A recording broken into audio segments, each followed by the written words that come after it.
Hello दोस्तों, आप सारे व्यूवर्स का बहुत बहुत स्वागत है एक बार फिर से पॉपुलेशन इकोलॉजी अर्बनाइजेशन। जो पॉइंट है आपके आरओ 2016 के ऑफिशियल सिलेबस में, उस पर आधारित ये सेक्शनल टेस्ट है। इसको हम सॉल्व कर रहे हैं यूट्यूब पर। ये हमारे पेड ग्रुप में कंडक्ट हुआ था। आइए चलिए इसके क्वेश्चन सॉल्व करना शुरू करते हैं। तो पहला क्वेश्चन है कि मध्यकाल की किस रचना में जनगणना का उल्लेख मिलता है। तो मध्यकाल की आईन अकबरी में जनगणना का उल्लेख मिलता है। सिंपल सा क्वेश्चन। इस क्वेश्चन का आंसर है ऑप्शन नंबर ए। आगे हमारा क्वेश्चन है कि जनगणना 2011 के अनुसार, सेंसस 2011 के अनुसार भारत की जनसंख्या विश्व की जनसंख्या का कुल कितना प्रतिशत हिस्सा बनती है। तो ये है 17.5%। Option number C. तो सेंसस के कुछ फैक्ट जरूर होते हैं आपके एग्जाम में। R O B E O level के एग्जाम तक तो आते ही आते हैं। इस क्वेश्चन का आंसर हो गया हमारा सी। आगे क्वेश्चन है, जनसंख्या के इतिहास का महान विभाजक वर्ष किसे कहते हैं। The great divisive year of history of population. जनसंख्या के इतिहास का महान विभाजक वर्ष कहा जाता है 1921। Option number B. आगे क्वेश्चन है कि निम्नलिखित में से किस दशक में जनसंख्या वृद्धि का ह्रास देखा गया था, यानी कि इसमें कमी देखी गई थी जनसंख्या वृद्धि में। 1911 से लेकर के 1921 तक जो है दशकीय वृद्धि में काफी कमी देखी गई थी। क्या कारण रहा होगा इसका, आप लोग हमको कमेंट करके बता सकते हैं। इसी के विपरीत क्वेश्चन नंबर 5 है कि निम्नलिखित में से किस दशक में अधिकतम जनसंख्या वृद्धि दर्ज की गई थी एक डिकेड में। तो ये दर्ज की गई थी 1961 से लेकर 71 तक। ऑप्शन नंबर सी।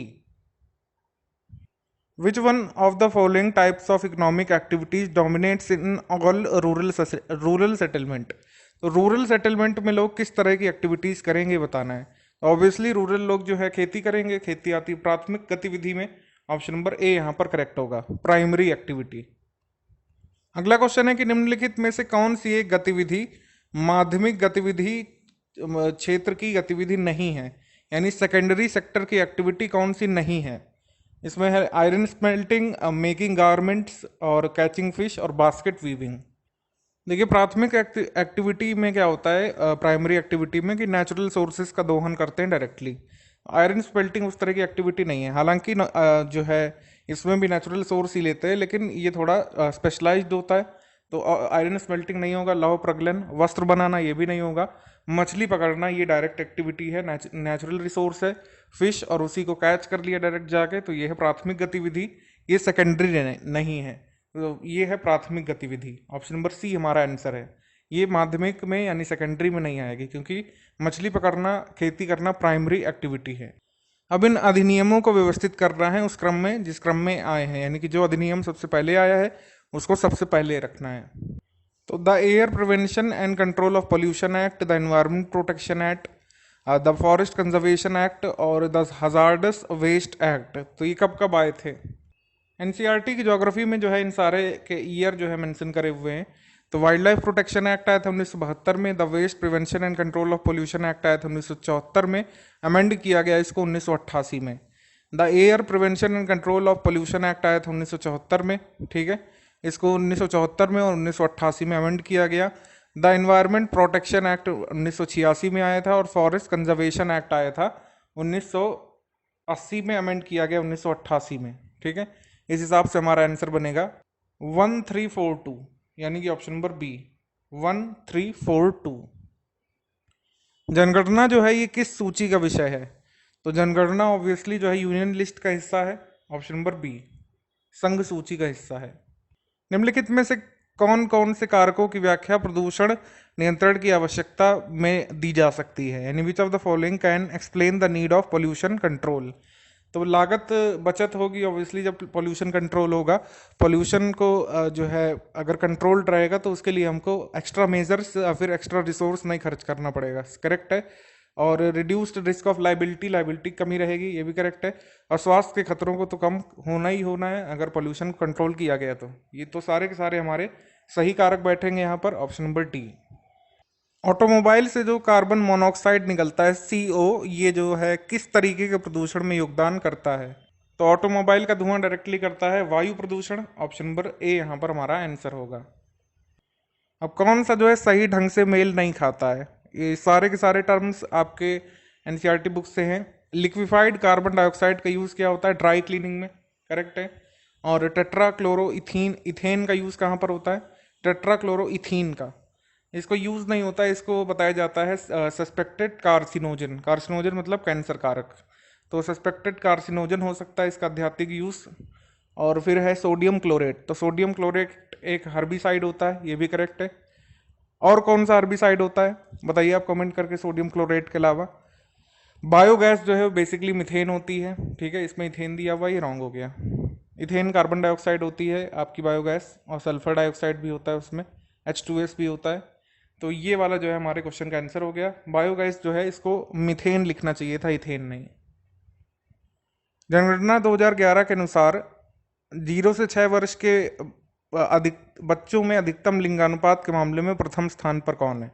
यहाँ पर क्वेश्चन ध्यान से पढ़िएगा, 0 से 6 वर्ष के बच्चों में लिंगानुपात बताना है। 0 से 6 वर्ष के बच्चों में अधिकतम लिंगानुपात पाया जाता है सेंसस 2011 के अकॉर्डिंग आपका अरुणाचल में, अरुणाचल प्रदेश, ऑप्शन नंबर सी।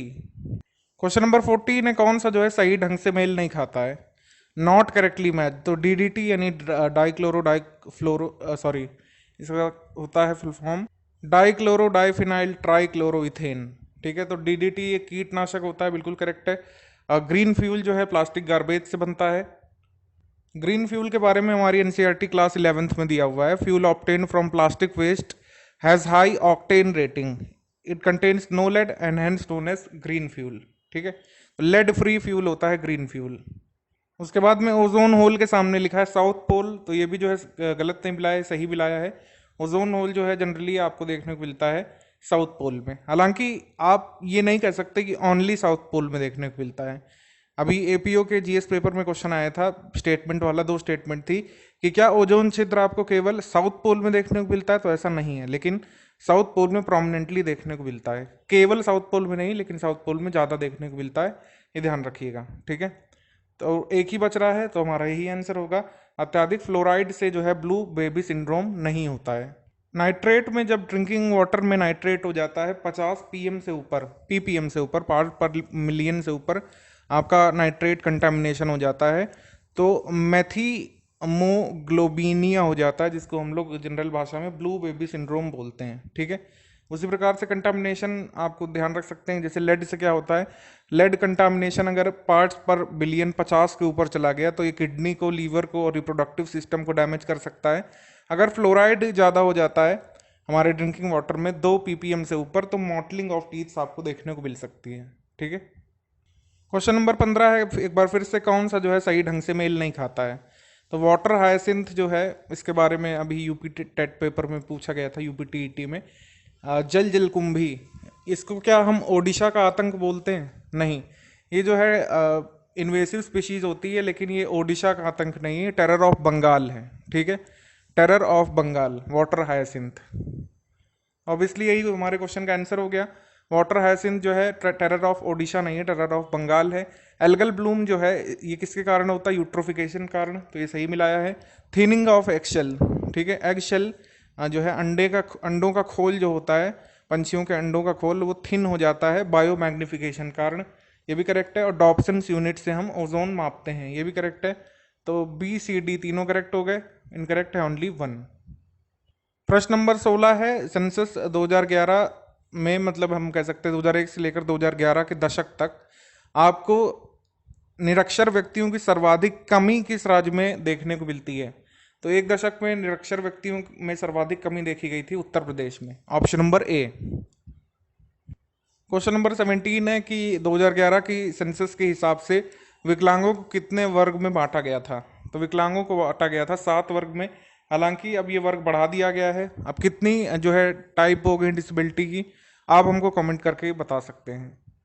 अगला हमारा क्वेश्चन है कि सेंसस जनसंख्या स्थिरता कोष यानी कि पॉपुलेशन स्टेबिलिटी फंड किस मंत्रालय के अंतर्गत काम करता है? तो ये काम करता है ministry of statistics and programme implementation के अंतर्गत, ऑप्शन नंबर C। 18 नंबर क्वेश्चन में 3 स्टेटमेंट है। पहली स्टेटमेंट है कि Delhi has the most urban and rural literate population among the UTs. संघीय क्षेत्रों में, संघ शासित प्रदेशों में, यूटीज में सर्वाधिक शहरी और ग्रामीण साक्षर जनसंख्या दिल्ली में है। फिर लिखा हुआ है कि महाराष्ट्र में सबसे ज़्यादा शहरी साक्षर लोग हैं और उत्तर प्रदेश में देश में सबसे ज़्यादा ग्रामीण साक्षर लोग हैं। कौन कौन से स्टेटमेंट यहाँ पर करेक्ट है बताना है। इस क्वेश्चन का आंसर मैं आप पर छोड़ रहा हूँ, आप लोग कमेंट करके बताइए इसका आंसर क्या होगा। निम्नलिखित में से कौन सा उत्पादन का कारक नहीं है? Which of the following is not a factor of production. तो प्रोडक्शन जो है लैंड है, इसमें जो है लेबर लगता है और मशीनरी लगती है, टूल्स लगते हैं। तो आपके बी, सी और डी ये सारे जो है फैक्टर ऑफ प्रोडक्शन हो सकते हैं, लैंड, टूल्स और लेबर। मार्केट क्रेडिट जो है ये जो जरूरी नहीं है फैक्टर ऑफ प्रोडक्शन। हमारे क्वेश्चन का आंसर हो जाएगा ए। भारत में स्वीकृत औसत कैलोरी की आवश्यकता ग्रामीण क्षेत्रों में प्रति व्यक्ति प्रतिदिन डैश है और शहरी क्षेत्रों में डैश व्यक्ति प्रतिदिन है। तो बताना है ये कैलोरीफिक वैल्यू रिक्वायरमेंट जो एनसीईआरटी में गिवन है वो कितनी है। तो रूरल एरियाज में है आपकी ये 2400 कैलोरी और अर्बन एरियाज में है 2100 कैलोरी, ऑप्शन नंबर सी। अगला क्वेश्चन है कि निम्नलिखित में से मनरेगा का या फिर MNREGS का मुख्य उद्देश्यों में से कौन सा शामिल नहीं है? तो गरीबों की आजीविका संसाधन आधार को मजबूत करना ये जो है उनके ऑब्जेक्टिव्स में से एक है। सामाजिक समावेशन को निश्चित रूप से सुनिश्चित करना बिल्कुल फाइनेंशियल इंक्लूजन प्रमुख गोल है। पंचायती राज संस्थाओं को मजबूत करना इसका कार्य है। ये सारे इसके कार्य हैं।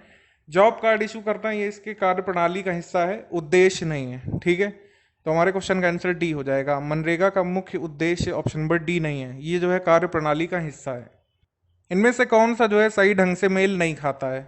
प्रधानमंत्री रोजगार योजना, प्रधानमंत्री ग्रामोदय योजना, स्वर्ण जयंती ग्राम स्वरोजगार योजना, ग्रामीण रोजगार सृजन कार्यक्रम। तो जितने भी एम्प्लॉयमेंट से रिलेटेड प्रोग्राम है एनसीईआरटी में गिवन है उसको हम देखेंगे। प्राइम मिनिस्टर एम्प्लॉयमेंट स्कीम जो है ये 1993 की नहीं है।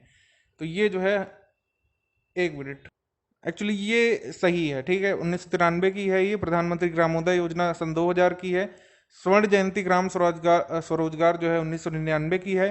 रूरल एम्प्लॉयमेंट जनरेशन प्रोग्राम 1996 का नहीं है। ठीक है, तो खाली ये वाला जो है सही ढंग से मेल नहीं खाता है, ऑप्शन नंबर 4। और यही हमारे क्वेश्चन का आंसर हो जाएगा, ओनली 4, ऑप्शन नंबर ए।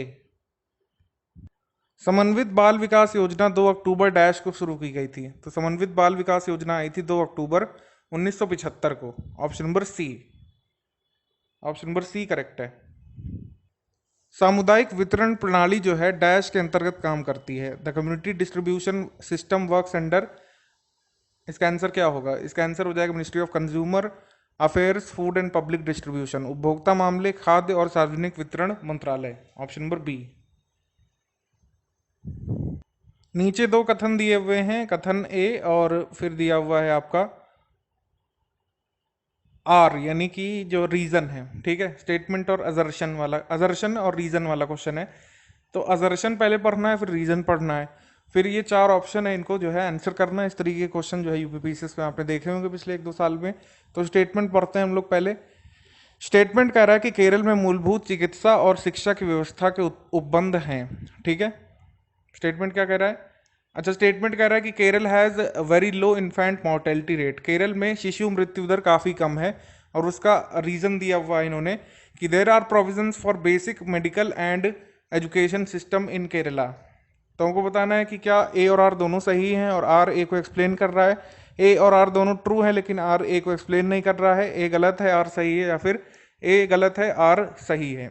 ठीक है, मतलब आर गलत है, ए सही है। तो इस पर से बताना है सही क्या होगा। तो पहले हम देखेंगे कि इंडिविजुअली कौन सही है। लोग इसमें गलती यही करते हैं कि रीजन बैठाने में लग जाते हैं। पहले ये देखना है इसमें कि क्या दोनों फैक्ट सही हैं। केरल के पास क्या लो इन्फेंट मोर्टेलिटी रेट है? हाँ बिल्कुल, साउथ के राज्यों में केरल में सबसे कम इन्फेंट मोर्टेलिटी रेट है और वहाँ पर बेसिक मेडिकल और एजुकेशन के प्रोविजन से यही इसका कारण है। तो दोनों ही यहाँ पर सही हो जाएंगे।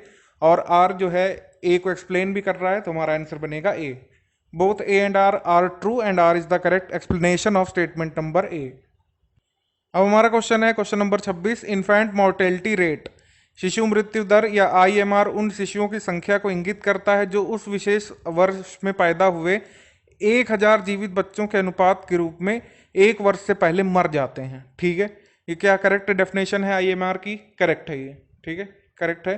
फिर उसके बाद है कि साक्षरता दर 7 या उससे अधिक आयु वर्ग में साक्षर आबादी के अनुपात को मापता है, यानी कि लिटरेसी रेट जो है proportion of literate population in the age group of 7 and above, यानी कि 7 वर्ष के ऊपर के लोगों में कितनी साक्षरता या निरक्षरता है उसको मापता है लिटरेसी रेट। करेक्ट है ये। तो दोनों ही स्टेटमेंट हो जाएंगे हमारे यहाँ पर करेक्ट, 1 एंड 2 बोथ करेक्ट हो जाएगा यहाँ पर, ऑप्शन नंबर ए। आगे क्वेश्चन है 27 नंबर क्वेश्चन है कि आप बताइए कि नेट अटेंडेंस अनुपात 14 से 15 वर्ष की आयु के बच्चों की कुल संख्या और समान आयु वर्ग के स्कूल जाने वाले बच्चों की कुल संख्या के प्रतिशत का अनुपात है। ठीक है। और फिर है कि यूएनडीपी द्वारा प्रकाशित मानव विकास रिपोर्ट लोगों के शैक्षिक स्तर प्रति व्यक्ति आय के आधार पर देशों की तुलना करती है। तो इस क्वेश्चन का आंसर क्या हो जाएगा, ओनली 1 यानी कि सी, क्योंकि ह्यूमन डेवलपमेंट रिपोर्ट जो है 3 कारकों से बनती है, शैक्षिक स्तर भी है, प्रति व्यक्ति भी है, आय भी है और लाइफ एक्सपेक्टेंसी एट बर्थ भी है। तो ये वाला जो है इनकम्प्लीट है, इनकरेक्ट है। फर्स्ट वाला स्टेटमेंट एकदम करेक्ट है नेट अटेंडेंस रेशियो के बारे में। ऑप्शन नंबर हमारा जाएगा सी। किसी व्यक्ति का बॉडी मास इंडेक्स बीएमआई की गणना मीटर में ऊंचाई के वर्ग द्वारा डैश में वजन को विभाजित करके की जाती है। तो विभाजित किया जाता है वजन को किलोग्राम में। Option number C. निम्नलिखित में से कौन सा जो है सही ढंग से मेल नहीं खाता है। कृषि जो है प्राथमिक सेक्टर की गतिविधि है, करेक्ट है। ऑयल प्योरीफायर फैक्ट्री जो है तेल शोधन कारखाना, ये सेकेंडरी सेक्टर में आएगा, बिल्कुल करेक्ट। आपका बैंक जो है टर्सरी सेक्टर में आएगा, सर्विसेज में, करेक्ट। लेकिन जो आपका पेट्रोल पंप है ये आपका सेकेंडरी में नहीं आएगा। ठीक है, पेट्रोल पंप आएगा टर्सरी में।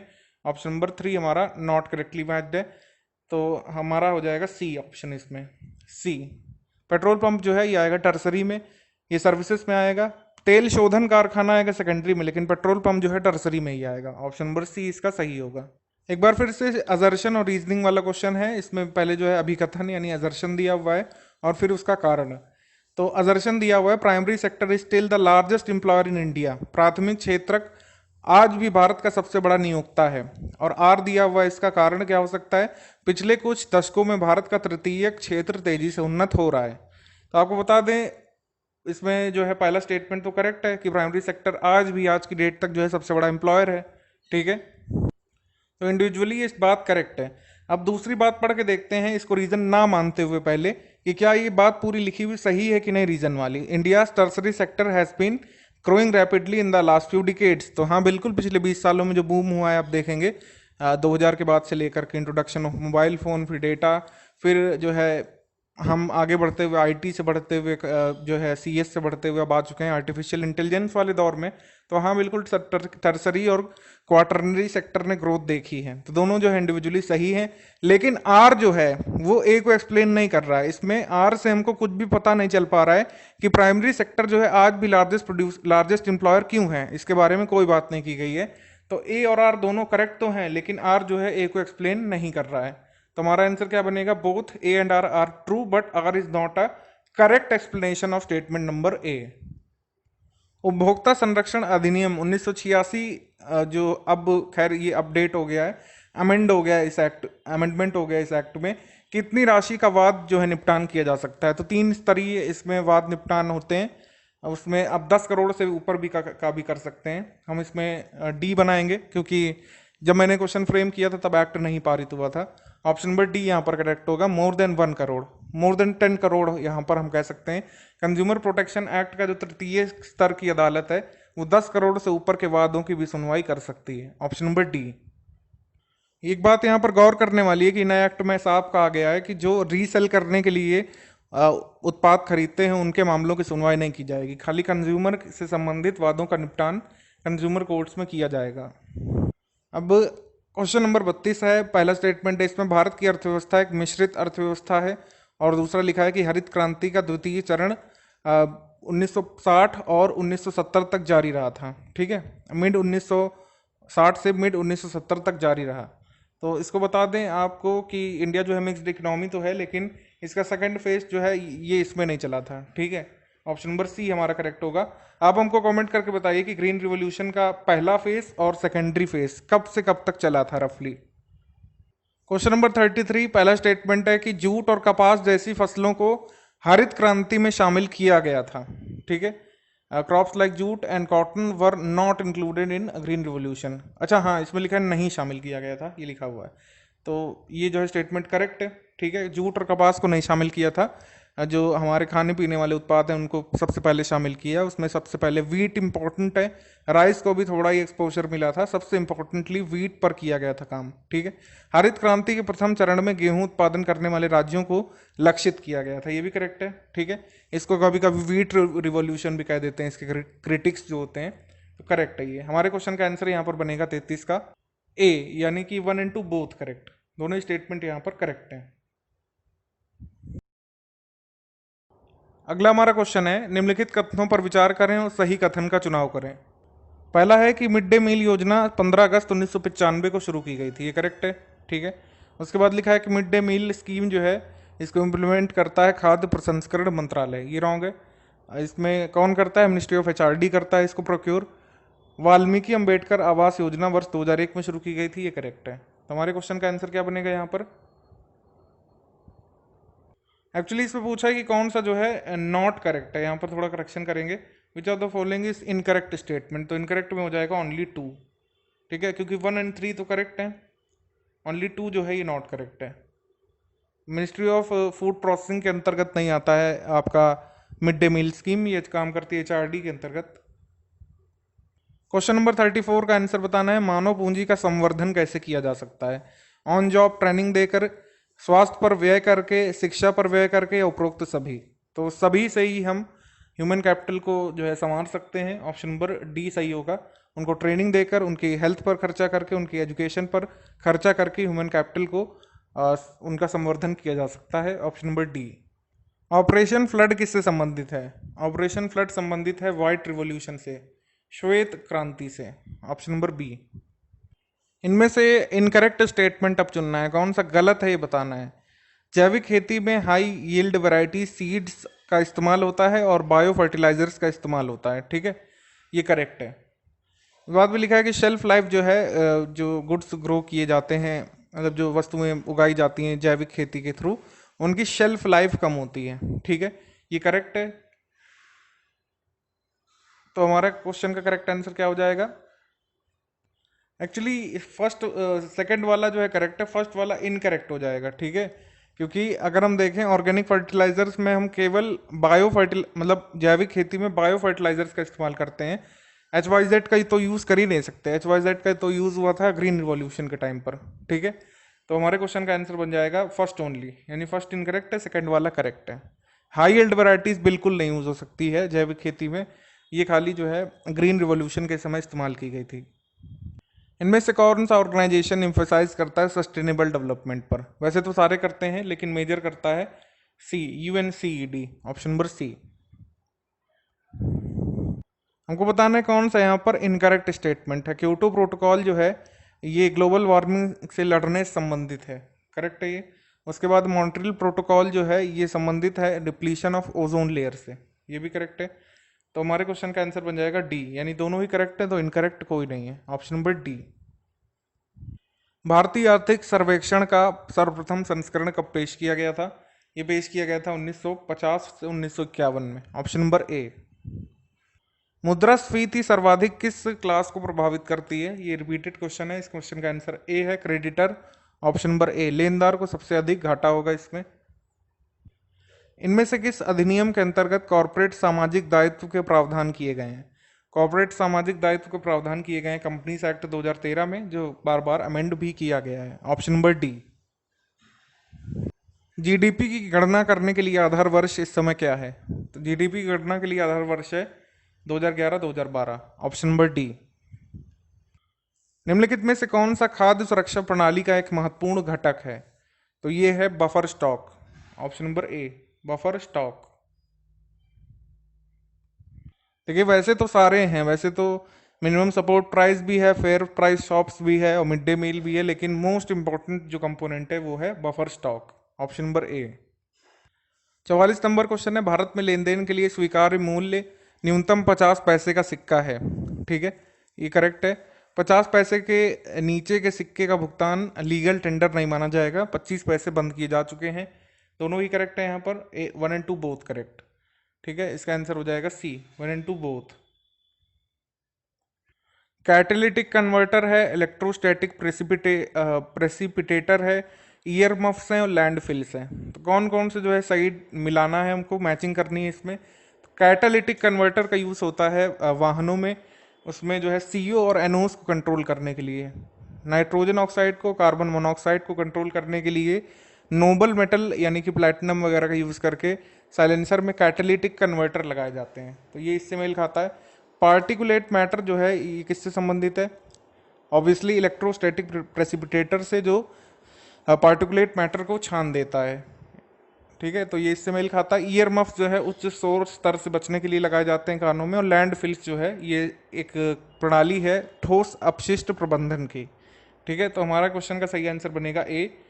इस तरीके से ये मैच हो जाएंगे। 12वीं पंचवर्षीय योजना का विषय क्या है? 12वीं पंचवर्षीय योजना का विषय है faster, sustainable and more inclusive growth. Option number B. मौद्रिक नीति समिति के सृजन की सिफारिश किस समिति ने की थी? मौद्रिक नीति सृजन की सिफारिश की थी उर्जित पटेल कमेटी ने। Option number D. भारत में नीली क्रांति के जनक कौन है? भारत में नीली क्रांति के जनक हैं Shri Hiralal Chaudhary. Option number A. इनमें से कौन सा जो है सही ढंग से मेल नहीं खाता है, बताना है। कॉलम 1 कॉलम 2 है। अधिकतम TFR जो है क्या ये दिल्ली में है? टोटल फर्टिलिटी रेशियो नहीं। ठीक है, ये इनकरेक्ट हो गया। हाईएस्ट MMR जो है ये असम में है, करेक्ट है ये। उसके बाद जो है lowest birth rate Andaman Nicobar में है, ये भी करेक्ट है। लोवेस्ट TFR जो है बिहार में बिल्कुल नहीं है, हाईएस्ट TFR है वहाँ पर। ठीक है, तो इसमें नॉट करेक्टली मैच्ड बताना है, हो जाएगा 1 एंड 4। 1 एंड 4 जो है ये नॉट करेक्टली मैच्ड है। 1 and 4 option number B. Lowest TFR नहीं, यहाँ पर हाईएस्ट TFR होना चाहिए। और दिल्ली में जो है ये लोवेस्ट TFR होना चाहिए। तो ये दोनों जो है सही मेल नहीं खाते हैं। बाकी हाईएस्ट MMR जो है असम में और lowest birth rate Andaman Nicobar में।